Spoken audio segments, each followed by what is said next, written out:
खूप मान दुखतीये. काय करू कळत नाहीये. आयसिंग करू का? का गरम पाण्याचा शेक घेऊ? खूप जास्त दुखतीये.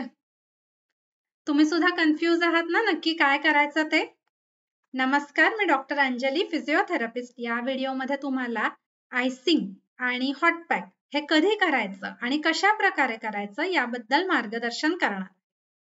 तर बघा, कधी आपण कुठे पडलो, कुठे स्प्रेन आला, कुठे मसल पुल झाला, की अशा वेळी अशा ठिकाणी थोडीशी सूज येते. सूज जाणवते आपल्याला बाहेरून, त्याच्याच बरोबर तिथे थोडासा लालसर रंग येतो. अशा वेळी अशा ठिकाणी आलेल्या सुजेवर आईस पॅकने शेकणं म्हणजेच आयसिंग करणं, बर्फाने शेकणं हे फायदेशीर ठरतं. याबरोबरच ज्यांना संधिवाताचा त्रास आहे, त्यांना कधी कधी जॉईंट्सवर सूज येते. ती सूज आपल्याला जाणवते बाहेरून व्यवस्थित फुगलंय तिथे.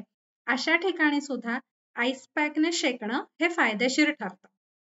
आयसिंग कसं करायचं? माझा सल्ला असाच राहील की हल्ली मेडिकलमध्ये खूप इझिली आईस पॅक मिळतात. तो आईस पॅक घ्यावा, फ्रीझरमध्ये साधारणपणे 2 तास ठेवावा. मग त्याच्यानंतर तो आईस पॅक बरोबर येणाऱ्या पाऊचमध्ये घालायचा आणि साधारणपणे 5 ते 7 मिनिटं जिथे सूज झालेली आहे तिथे हलके हलके फिरवून फिरवून शेकायचं. एखाद्याला 5 ते 7 मिनिटं घेणं शक्य होत नाही तर काही हरकत नाही. 3 ते 4 मिनिटांनी सुरुवात केली तरी चालेल. साधारणपणे 5 ते 7 मिनिटं दिवसातून 3 वेळा हे घेणं फायदेशीर ठरतं. हॉट पॅक कधी घ्यायचा?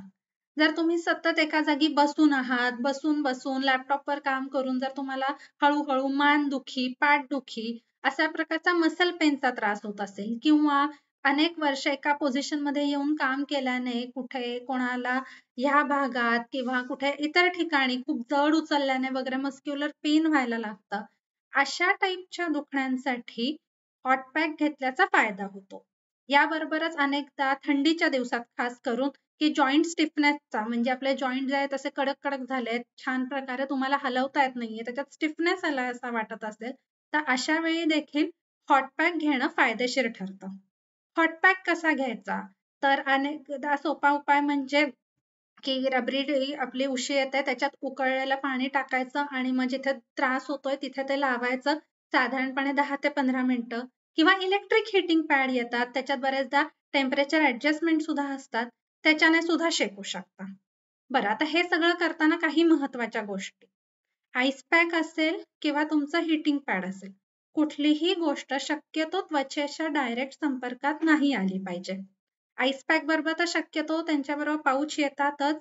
इलेक्ट्रिक हिटिंग पॅड बरोबर किंवा आईस पॅक बरोबर पाऊच नसेल तर एखादा पातळ टॉवेल घ्यावा जो त्वचेच्या आणि आईस पॅकच्या मध्ये ठेवावा म्हणजे डायरेक्ट संपर्क येणार नाही. इलेक्ट्रिक हिटिंग पॅड साठी सुद्धा तेच करता येईल. दुसरी महत्वाची गोष्ट म्हणजे ते घेता घेता झोपायचं नाही. अशा बऱ्याच केसेस झालेल्या आहेत की जेव्हा पेशंटला खूप जास्त मान दुखत होती, मान दुखत होती म्हणून हिटिंग पॅडने शेकायला घेतलं, छान वाटलं, घेता घेता झोप लागली आणि जेव्हा लक्षात आलं त्यावेळी तिथे स्किन पूर्ण भाजलेली होती म्हणजे स्किन बर्न झालेला होता.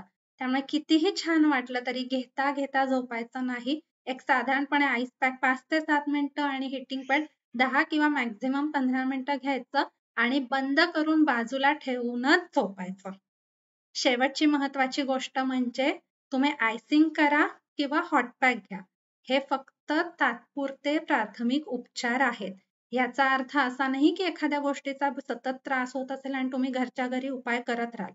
अनेकदा अनेक ठिकाणी होणारं मस्क्युलर पेन किंवा येणारी सूज हे शरीराच्या आतल्या मोठ्या आजारांचं छोटं लक्षण असतं. त्यामुळे जर तुम्हाला असं वाटत असेल तुमचा होणारा त्रास हा सततचा आहे, वारंवारचा आहे, तर नजीकच्या डॉक्टरांकडे लवकरात लवकर कन्सल्ट करा आणि हा व्हिडिओ जास्तीत जास्त लोकांकडे शेअर करा.